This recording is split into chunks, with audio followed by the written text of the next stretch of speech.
Hello मेरे प्यारे बच्चों, आज हम कर रहे हैं क्लास 6 का जियोग्राफी का chapter number 1 the earth in the solar system. बच्चों, चैप्टर की शुरुआत में ही कितनी खूबसूरत एक पिक्चर दे रखी है जिसमें हमें सोलर सिस्टम नजर आ रहा है। सन सेंटर में है और कुछ प्लैनेट्स उसके आसपास घूम रहे हैं। तो चलो चैप्टर को समझते हैं। तो लिखा हुआ है, how wonderful it is to watch the sky after sunset. कितना खूबसूरत लगता है सूर्य ढलने के बाद में आसमान को देखना। One would first notice one or two bright dots shining in the sky. हर कोई हमेशा नोटिस करता है एक या दो ब्राइट डॉट्स शाइन करते हुए स्काई में। Soon you would see the number increasing, और धीरे धीरे आपको स्टार्स के नंबर बढ़ते हुए नजर आते हैं, यानी रात होने तक पूरा का पूरा आसमान स्टार्स से भर जाता है। You cannot count them anymore, और ये इतने अनगिनत होते चले जाते हैं कि आप इनको काउंट भी नहीं कर सकते। The whole sky is filled with tiny shining objects. Some are bright, others dim. यानी इस तरीके से पूरा स्काई भरा हुआ होता है चमचमाते हुए टिमटिमाते हुए तारों से, शाइनी ऑब्जेक्ट से। कुछ बहुत ही ब्राइट होते हैं और कुछ डिम भी होते हैं। It seems as if the sky is studded with diamonds, और ऐसा लगता है, ऐसा प्रतीत होता है कि पूरा का पूरा आसमान डायमंड से भरा हुआ है। They all appear to be twinkling, और हर कोई ऑब्जेक्ट एकदम टिमटिमाता हुआ चमकता हुआ नजर आता है। But if you look at them carefully, you will notice that some of them do not twinkle as others do. लेकिन अगर आप बहुत ध्यान देंगे, बड़े ध्यान से देखेंगे, तो आपको पता चलेगा कि कुछ ऑब्जेक्ट्स बिल्कुल चमकते नहीं हैं और कुछ बहुत ज्यादा चमकते हैं। They simply glow without any flicker, just as the moon shines. Flicker का मतलब होता है बच्चों टिमटिमाना। ठीक है, तो हम लोग यहाँ पे देखेंगे, हमें समझ में आ रहा है कि कुछ तो मून्स की तरह बिल्कुल शांत रहते हैं, चमकते नहीं हैं, और कुछ स्टार्स की तरह चमचमाते हैं। Along with these bright objects, you may also see the moon on most of the days. It may, however, appear at different times in different shapes and at different positions. तो इन bright objects के साथ आपने moon को भी बहुत बार हम लोग देखते हैं, और मून हर बार अलग अलग शेप में नजर आता है, अलग अलग जगह पर, अलग अलग पोजीशन पे नजर आता है। कभी कभी मून हमें पूरी तरह से कभी कभी हमें मून बिल्कुल कंप्लीट नजर आता है, फुल मून बन के नजर आता है, और ये महीने में एक बार, ठीक है, एक बार ही ऐसा होता है जब मून हमें फुल नजर आता है। It is full moon night और पूर्णिमा, और उस फुल मून नाइट को हम लोग पूर्णिमा भी कहते हैं। अ फोर्टनाइट लेटर, फोर्टनाइट का मतलब होता है 2 वीक, यानी 14 दिन के बाद हम लोग कभी भी मून को देख नहीं पाते। You can not see it at all. It is a new moon night और अमावस्या, और 14 दिन के बाद में हम लोगों को मून पूरा नजर नहीं आता है, और वो न्यू मून नाइट होती है, या फिर उसे अमावस्या भी कहते हैं।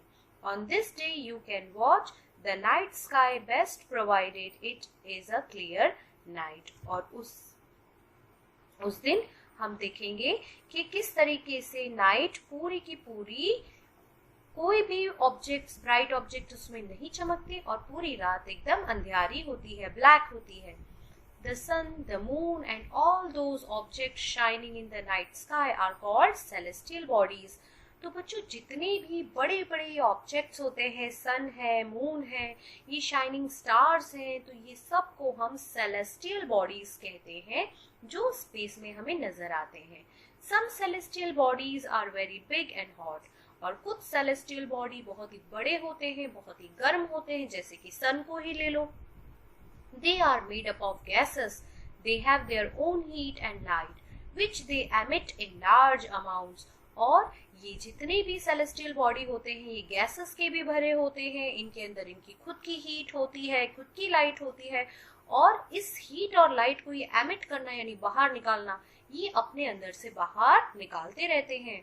These celestial bodies are called stars. The sun is a star. तो ये जो बड़ी बड़ी सेलेस्टियल बॉडीज होती है, इन्हें हम स्टार्स कहते हैं, और सन भी एक स्टार है। तो तो इस तरीके के क्वेश्चंस आते हैं बच्चों एग्जाम में कि सन क्या है, तो सन इज अ स्टार जो खुद एक गैसेस से बना हुआ है, उसकी खुद की हीट भी होती है और लाइट भी होती है। Countless twinkling stars in the night sky are similar to the sun. जितने भी अनगिनत तारे हमें रात को नजर आते हैं ये बिल्कुल सन की तरह होते हैं, but we do not feel their heat or light and they look so tiny because they are very very far from us. और सन की तरह ही होते हैं, लेकिन फिर भी आपके मन में ख्याल आ रहा होगा कि हमें गर्मी क्यों नहीं लगती, इनकी लाइट बहुत ज़्यादा फील क्यों नहीं होती। तो ये इसीलिए फील नहीं होती बच्चों क्योंकि ये बहुत ज़्यादा दूर होता है हमारे प्लानेट अर्थ से। हमारे प्लानेट अर्थ के पास में सन है, इसीलिए हमें सिर्फ सन की लाइट और हीट फील होती है। बच्चों यहाँ पे साइड में आपको नजर आ रही है एक एक्टिविटी दी हुई है, लेट्स डू। यहाँ पे कुछ नहीं, एक एक्टिविटी बता रखी है कि आप एक प्लेन पेपर ले लो, प्लेन पेपर के अंदर छोटे छोटे छेद कर लो, पूरे के पूरे कमरे के अंदर अंधेरा कर लोगे और टॉर्च से आप उस पेपर के पीछे टॉर्च जला दोगे तो आपको पूरे रूम में सोलर सिस्टम जैसी, आसमान जैसी एक इफेक्ट मिलेगी, छोटे छोटे तारों की जैसे टिमटिमाता हुआ कमरा नजर आएगा। तो इस तरह की एक ये एक्टिविटी दे रखी है जो बच्चों को बहुत ही पसंद आती है। अब पढ़ते हैं आगे। देखो यहाँ पे एक पिक्चर है, एक लड़की है और ये कुछ स्टार्स हैं। तो ये क्या कहना चाहता है आगे देखते हैं। You must have noticed that all objects look smaller when seen from a distance. आपने जरूर नोटिस किया होगा कि बहुत सारे ऑब्जेक्ट्स को जब हम दूर से देखते हैं तो वो हमें बहुत छोटे नजर आते हैं। How small an aeroplane looks when it is flying at a great height. कितना छोटा नजर आता है हमें एरोप्लेन जब हम उसे दूर ऊंचाई पे उड़ते हुए देखते हैं, लेकिन असल में तो बहुत बड़ा होता है। While watching the night sky, you may notice various patterns formed by different groups of stars.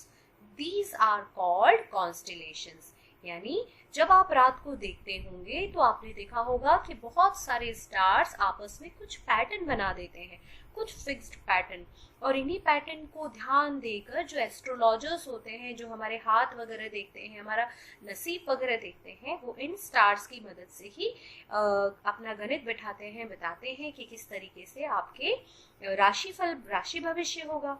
तो इन स्टार्स की जो पैटर्न्स होते हैं बच्चों, इन्हें हम कॉन्स्टेलेशंस कहते हैं। तो कॉन्स्टेलेशन की डेफिनेशन भी 1 मार्क की आ जाती है एग्जाम में। उर्सा मेजर और बिग बियर, उर्सा मेजर या फिर बिग बियर एक ऐसा ही कॉन्स्टेलेशन है। One of the most easily recognisable constellation is the Saptarishi. तो सबसे आसानी से पहचान में आ जाने वाला एक कॉन्स्टेलेशन है, तारों की अरेंजमेंट है, जिसे हम सप्तऋषि भी कहते हैं। और ये 7 स्टार्स आपस में साथ में एक जगह पर हमें दिखाई देते हैं, उन्हें हम सप्तऋषि कहते हैं। यहाँ पे आपको फिगर 1.1 में ये दिया हुआ है, देखिए। That forms a part of Ursa Major constellation, और ये उर्सा मेजर कॉन्स्टेलेशन का एक पार्ट भी कहलाता है। Ask someone elder in your family or neighborhood to show you more stars, planets and constellations in the sky. तो अपने आसपास जो भी आपके बड़े हैं उनसे आप ये चीज़ें पूछ सकते हैं। घर में कोई बुजुर्ग है तो उनसे भी आप कह सकते हैं कि वो आपको और भी ज़्यादा जानकारी दे अगर उन्हें पता है तो इस बारे में। In ancient times, people used to determine directions during the night with the help of stars. और पुराने ज़माने में लोगों के पास में कोई डायरेक्शन के लिए कुछ था नहीं, कोई इंडिकेटर्स नहीं होते थे, तो वो लोग स्टार्स की मदद से अपना रास्ता तय करते थे। The north star indicates the northern direction, और ये बहुत फेमस नॉर्थ स्टार है, वो हमेशा लोगों को नॉर्थ डायरेक्शन बताने में मदद करता था। It is also called the pole star, और ये नॉर्थ स्टार को हम पोल स्टार के नाम से भी जानते हैं। It always remains in the same position in the sky, और वो हमेशा स्काई में एक ही पोजीशन पे रहता था, तो पता लगाना बहुत आसान है फिर डायरेक्शन का। We can locate the position of pole star with the help of सप्तऋषि। तो हम लोग ये जो हमारा पोल स्टार है इसकी पोजीशन इस तरीके से सप्तऋषि के जो स्टार्स हैं अगर वो एक ही लाइन में पॉइंट कर रहे हैं तो ये देखो, इसको हम ऐसे करके समझ सकते हैं। दिख रहा है ना आपको किस तरीके से ये बच्ची स्टार्स की पोजीशन से देख पा रही है।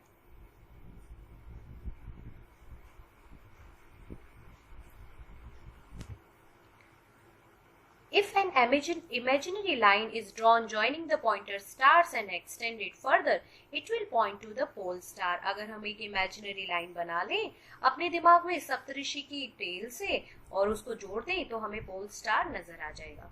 Some celestial bodies do not have their own heat and light. और ये जो कुछ celestial bodies हमें नजर आती हैं आसमान में, इनकी खुद की हीट भी नहीं होती और लाइट भी नहीं होती. They are lit by the light of the stars. और ये जो हमें जरा भी दिखते हैं नजर आते हैं तो ये सिर्फ स्टार्स की लाइट के कारण नजर आते हैं. Such bodies are called planets. और ऐसी बॉडीज को हम planets कहते हैं.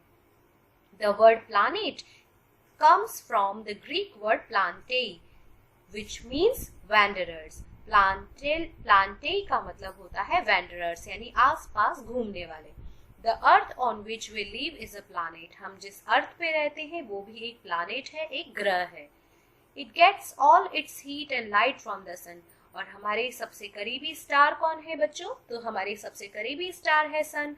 और हम एक ऐसी अर्थ पे रहते हैं जो सेलेस्टियल बॉडी है और उसकी कोई भी खुद की लाइट नहीं है, खुद की हीट नहीं है, तो ये अपनी लाइट और हीट सन से लेता है.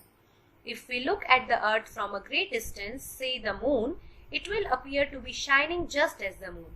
अगर हम अर्थ को दूर जाकर बिल्कुल मून के जैसे दूर जाकर या मून पर जाकर देखेंगे तो हमें अर्थ भी बिल्कुल मून के जैसे नजर आएगा चमकता हुआ. The moon that we see in the sky is a satellite. हम जिस मून को आसमान में देखते हैं वो खुद भी एक सैटेलाइट है. It is a companion of our earth and moves around it. और ये अर्थ का साथी है और अर्थ के साथ मूव करता रहता है अर्थ के आसपास. Like our earth, there are 7 other planets that get heat and light from the sun. Some of them have their moons too. बिल्कुल हमारे अर्थ की तरह ही 7 और प्लैनेट्स हैं, यानी टोटल 8 प्लैनेट्स हैं जिनको अपनी लाइट, हीट ये सब सन से मिलती है और उनके पास में भी उनकी सैटेलाइट्स हैं जिनको हम उनके मून कहते हैं. देखो बच्चों यहाँ पे एक इंटरेस्टिंग फैक्ट दे रखा है. Jupiter, Saturn and Uranus have rings. Jupiter, Saturn and Uranus के पास में rings हैं, उनके आसपास रिंग बनी हुई है. These are belts of small derbies. और छोटी जो रॉक्स टाइप होते हैं डर्बीज, उसकी ये बेल्ट है. These rings may be seen from the earth with the help of powerful telescopes. और हम बड़े पावरफुल टेलीस्कोप की मदद से इन रिंग्स को भी देख सकते हैं. तो कौन से 3 प्लैनेट्स के पास में रिंग्स होती है ये याद रखना, जुपिटर, सैटर्न एंड यूरेनस. ये काफी सारी एग्जाम्स में आ जाता है बच्चों. इसके बाद है बच्चों द सोलर सिस्टम. तो ये हम सोलर सिस्टम किसको कहते हैं ये डेफिनेशन एग्जाम में हमेशा आती है. The sun, 8 planets, satellites and some other celestial bodies known as asteroids and meteoroids. तो सोलर सिस्टम हम सन को, 8 प्लैनेट्स को, उनकी सैटेलाइट्स को और कुछ और बड़ी बड़ी सेलेस्टियल बॉडीज जैसे अलग अलग स्टार्स हो गए, एस्टेरॉइड्स एंड मीटेरॉइड्स को मिलाकर सोलर सिस्टम कहते हैं. तो यहाँ पे आपको एक बहुत ही खूबसूरत पिक्चर बुक में दे रखी है बच्चों. बहुत ही खूबसूरत पिक्चर में देखो हमें अलग अलग प्लैनेट्स नजर आ रहे हैं. तो ये सबसे पहले हमारे पास में सन है, सन के पास में मर्क्यूरी के बाद में वीनस, फिर अर्थ, मार्स और बच्चों ये एस्टेरॉइड बेल्ट आपको नजर आ रही है बीच में. मार्स और जुपिटर के बीच में एक एस्टेरॉइड बेल्ट नजर आ रही है. तो ये एस्टेरॉइड और मीटेरॉइड्स क्या होते हैं ये अभी हम आगे देखते हैं. यहाँ पे सबसे पहले एक फैक्ट दिया हुआ है, वो फैक्ट देखते हैं. Do you know Sol in Roman mythology is the sun god. Solar means related to the sun. यानी सोल का मतलब होता है रोमन माइथोलॉजी में सन गॉड, सूर्य भगवान, और सोलर का मतलब होता है सन से रिलेटेड जो भी है, तो वो सब सोलर फैमिली का एक हिस्सा हो गए, इसीलिए हम इसे सोलर सिस्टम कहते हैं. Write down as many words using the word solar on your own as you can. यानी अब आप सोलर का यूज करके, सोलर वर्ड का यूज करके और भी जो शब्द आपके दिमाग में आ रहे हैं आप उन्हें बना सकते हैं, जैसे कि सोलर कुकर हो गया, सोलर बल्ब हो गया. तो सोलर सिस्टम जो है हमारा सन, फिर सेलेस्टियल बॉडीज, प्लैनेट्स, इन सबको मिला के बना है. It forms the solar system. We often call it a solar family with the sun as its head. तो सोलर फैमिली का हेड हमने सन को मान लिया है. अब चलो सन के बारे में जानते हैं। The sun is the centre of the solar system. It is a huge and made up of extremely hot gases. तो बच्चों सन बहुत ही ज्यादा गर्म गैसेस का बना हुआ है और बहुत बड़ा है। It provides the pulling force that binds the solar system. और ये पुलिंग फोर्स मतलब ये सभी को अपनी तरफ पे खींच के, बाइंड का मतलब पकड़ के खींच कर रखता है सोलर सिस्टम में। The sun is the ultimate source of heat and light for the solar system. और सन एक बहुत जरूरी, बहुत ही इंपॉर्टेंट सोर्स है लाइट का और हीट का। अगर एक भी दिन सन नहीं निकलता है, सूरज नहीं निकलता है, या फिर बादल छाए रहते हैं तो भी धूप नहीं गिरती है, और बिना धूप के ना पेड़ पौधे अपना खाना बना पाएंगे, ना हम कपड़े सुखा पाएंगे, और माइक्रो ऑर्गेनिजम्स भी बहुत ज्यादा हो जाएंगे। But that tremendous heat is not felt so much by us because despite being our nearest star, it is far away from us. और इतना हीट हमें ज़्यादा फील नहीं होता है क्योंकि हमसे वो बहुत दूर है, हमसे वो 150 मिलियन किलोमीटर अवे है। तो इस कारण हमें बहुत ज़्यादा उसकी लाइट फील नहीं हो पाती। प्लैनेट्स, तो अब देखो 8 तरह के प्लैनेट्स हैं और उनको याद करने की कुछ एक बहुत अच्छी ट्रिक दे रखी है, तो चलो उसको देखते हैं। There are 8 planets in our solar system in order of their distance from the sun. They are Mercury, Venus, Earth, Mars, Jupiter, Saturn, Uranus and Neptune. इसको याद करने के लिए एक ट्रिक बना रखी है। My very efficient mother just served us nuts. तो मेरी प्यारी मम्मी ने अभी हमें नट्स सर्व किए। देखो इसमें फर्स्ट हमें जो अल्फाबेट है वो हमें याद दिलाएंगे कि अलग अलग प्लैनेट्स के नाम क्या है, और सन के जो सबसे करीब होगा उसके हिसाब से हमने ये नाम रखे हुए हैं। तो देखो माई वेरी, माई मतलब मर्क्यूरी, वेरी मतलब वीनस, ई मतलब अर्थ, एम मतलब मार्स, जे मतलब जुपिटर, एस मतलब सैटर्न, यू मतलब यूरेनस और एन मतलब नेपच्यून। तो इस तरीके से आपको ये याद करना है। अब देखो ये वर्ड कहाँ से आए, तो कौन से वर्ड की बात हो रही है। Many words used in a language may have been taken from other language. बहुत सारे शब्द ऐसे होते हैं जो हम दूसरी लैंग्वेज से या दूसरी भाषा से हम सीखे होते हैं या लाए होते हैं। जैसे geography, for example, an English word, it has its origin in Greek, which relates to the description of the earth.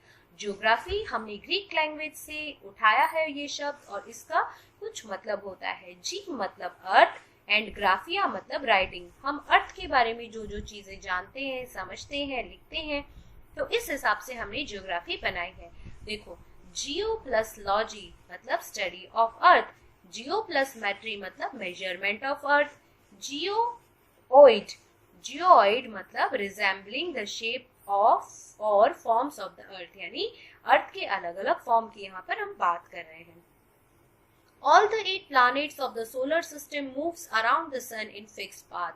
ये जितने भी 8 planets है बच्चों, ये एकदम फिक्स्ड पाथ यानी एकदम फिक्स्ड रास्ते पर ही सन के आसपास घूमते रहते हैं, और उन फिक्स्ड पाथ को हम लोग कहते हैं they are called orbits. Mercury is nearest to the sun. It takes only about 88 days to complete one round along its orbit. और मर्क्यूरी सबसे करीब है सन के, सन एक स्टार है और 88 डेज में सन का पूरा एक चक्कर लगा देता है। Venus is considered as Earth's twin because its size and shape are very much similar to that of Earth.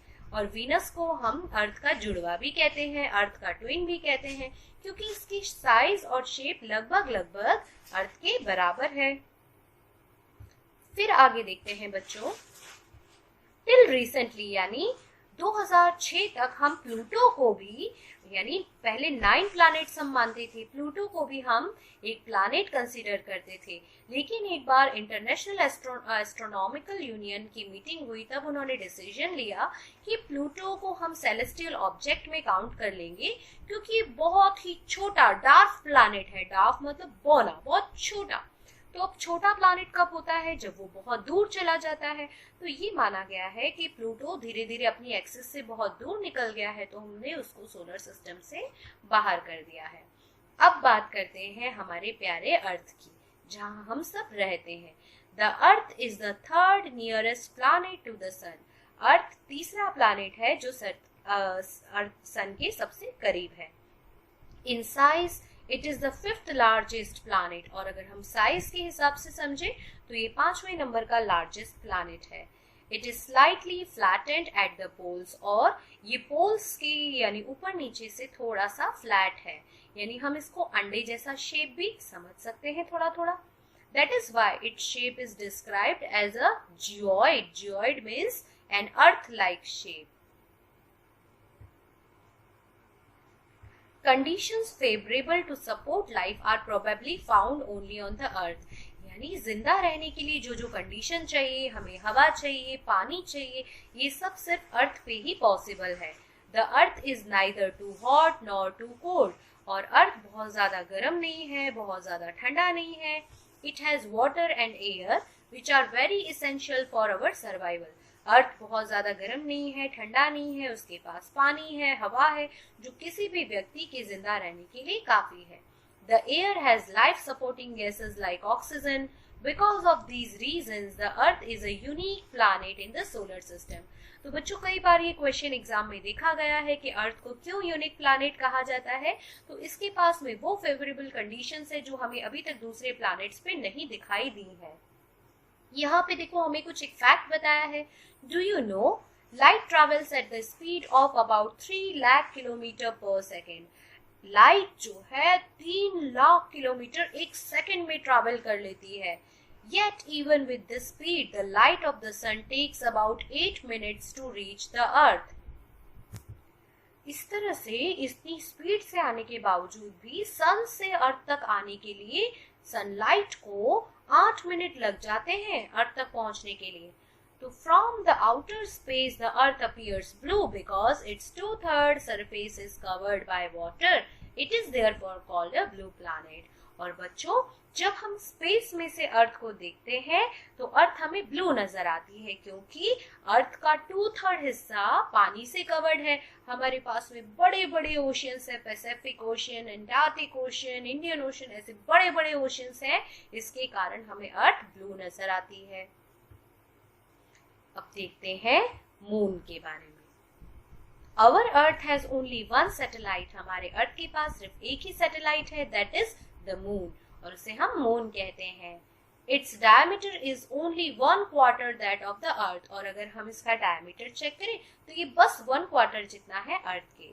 It appears so big because it is nearer to our planet than other celestial bodies, और ये हमें बड़ा इसीलिए दिखाई देता है क्योंकि ये दूसरी सेलेस्टियल बॉडीज से काफी करीब है हमारे अर्थ के। It is about 3,84,400 kilometre away, और ये सिर्फ 3,84,400 किलोमीटर अवे है अर्थ से। Now you can compare the distance of the earth from the sun. तो अभी हमने देखा कि 8 मिनट में 3 लाख किलोमीटर पर सेकेंड की स्पीड से लाइट ट्रैवल करती है सन से अर्थ की तरफ, और यहाँ पर देखो इतना सही डिस्टेंस है। तो ये दोनों के डिस्टेंस को आप जरा कैलकुलेट कर लो कि सन ज्यादा पास है या मून। तो ऑफ कोर्स मून ज्यादा पास है।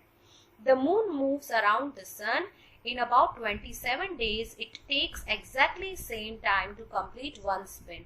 और मून को पूरा अर्थ के इर्द गिर्द घूमने के लिए एक चक्कर लगाने के लिए पूरा का पूरा उसको 27 डेज लगते हैं, और इससे पूरा एक ही चक्कर काट लेता है अर्थ के। Only one side of moon is visible to us on the earth. और इस पूरे स्पिन के दौरान हमें मून का बस एक ही साइड नजर आता है। The moon does not have conditions favorable for life. It has mountains, plains and depressions on its यहाँ पे देखो सैटेलाइट्स भी दे रखी हैं। On its surface, these cast shadows on the moon's surface. Look at the full moon and observe the shadows. तो बच्चों देखो अगर हम मून के सरफेस को देखें तो गड्ढे उस पे नजर आते हैं। अक्सर हम लोग देखते हैं कि मून के अंदर हम ऐसे कह देते हैं कि चांद में दाग है, चांद में दाग है। तो बच्चों वो दाग नहीं है, दरअसल चांद के सरफेस पे बहुत सारे बड़े बड़े गड्ढे होते हैं जो हमें ऐसे नजर आते हैं जैसे कि चांद में दाग है। तो यहाँ पे देखो एक बहुत ही प्यारा सा इंटरेस्टिंग फैक्ट दे रखा है। Neil Armstrong was the first man to step on the surface of the moon on 20 July 1969। Neil Armstrong पहले मतलब इंसान थे जिन्होंने मून के सरफेस पे अपने कदम रखे थे 20 जुलाई 1969 को। अब आपको ये पता लगाना है क्या कोई और इंडियन गया है मून के ऊपर। A satellite is a celestial body that moves around the planets in the same way as the planets move around the sun. और सैटेलाइट भी बिल्कुल उसी तरीके से प्लानेट के चक्कर काटती है जैसे प्लानेट सन के चक्कर काटता है। A human-made satellite is an artificial body. It is designed by scientists to gather information about the universe or for communication. It is carried by a rocket and placed in the orbit around the Earth. Some of the Indian satellites in space are INSAT, IRS, EDUSAT, etc. तो बच्चों इस picture में कितना clearly हम लोग देख पा रहे हैं कि रॉकेट जो है वो सैटेलाइट को कैरी करके और एक फिक्स्ड पाथ में प्लैनेट के इर्द गिर्द छोड़ देता है और ये सैटेलाइट कंटिन्यूअसली प्लैनेट के इर्द गिर्द घूमती रहती है। इसी के कारण हम लोग सैटेलाइट फोन्स यूज कर पाते हैं, हम लोग चैनल्स देख पाते हैं, कम्युनिकेशन कर पाते हैं। तो ये बहुत ही ज्यादा हेल्पफुल होती है सैटेलाइट्स, मैनमेड सैटेलाइट्स इंफॉर्मेशन को गैदर करने के लिए। What do animals and plants require in order to grow and survive? तो यहाँ पे एक आपके लिए क्वेश्चन भी है कि प्लांट्स और एनिमल्स को क्या चाहिए सरवाइव करने के लिए। तो हमें प्लांट्स और एनिमल्स के बारे में पता है, उन्हें वाटर चाहिए, एयर चाहिए, सनलाइट चाहिए, तो इस तरीके से वो ग्रो कर पाएंगे। अब बारी है एस्टेरॉइड्स की। Apart from the stars, planets and satellites, there are numerous tiny bodies which also move around the sun. Planets, stars, satellites, इनको छोड़कर और भी न्यूमरस बॉडी हैं, छोटे छोटे बॉडीज है जो प्लैनेट जितने बड़े तो नहीं है, सैटेलाइट के जितने या उससे भी छोटे हैं। तो ये भी सन के आसपास घूमते रहते हैं और इन्हें हम एस्टेरॉइड्स कहते हैं। They are found between the orbits of Mars and Jupiter. और ज्यादा से ज्यादा ये हमें मार्स और जुपिटर के ऑर्बिट के बीच में नजर आते हैं। तो बच्चों देखो यहाँ पे आपको पिक्चर दे रखी है, ये पूरी की पूरी यहाँ पे एस्टेरॉइड बेल्ट्स है। तो यहाँ पे हमें एस्टेरॉइड बेल्ट नजर आ रही है। देखो किस तरीके से मार्स और जुपिटर के बीच में ये एस्टेरॉइड बेल्ट बनी हुई है।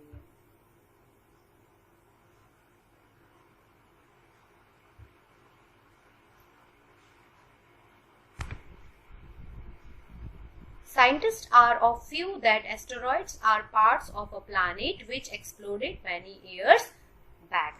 तो साइंटिस्ट जो है उन्होंने एक अपनी बात रखी है। उनका कहना है कि एस्टेरॉइड्स जो होते हैं वो कुछ नहीं, वो छोटा छोटा हिस्सा है, टुकड़े हैं।